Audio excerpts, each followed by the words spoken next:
Les voisins périgourdins sont-ils encore bienvenus à Saint-Séverin?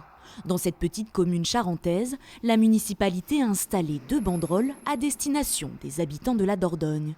Ils seraient trop nombreux à venir jeter leurs poubelles dans les bacs charentais.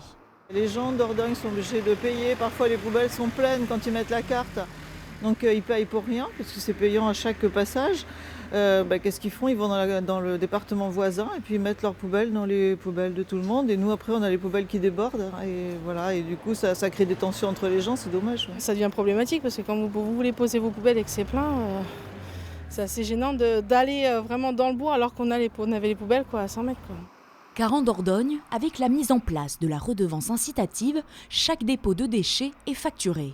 Un non-sens pour de nombreux périgourdins qui n'hésitent pas à passer en Charente pour se débarrasser de leurs sacs noirs dans des bacs en accès libre.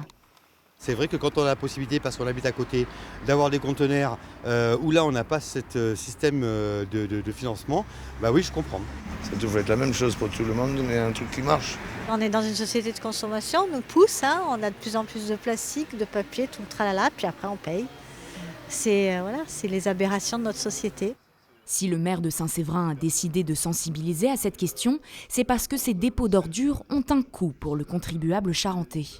On estime à 4 € par an et par habitant de plus sur la taxe d'ordures ménagères par rapport à ces apports de déchets de la Dordogne, ce qui correspond à peu près à 25 kg de plus de déchets par an et par habitant.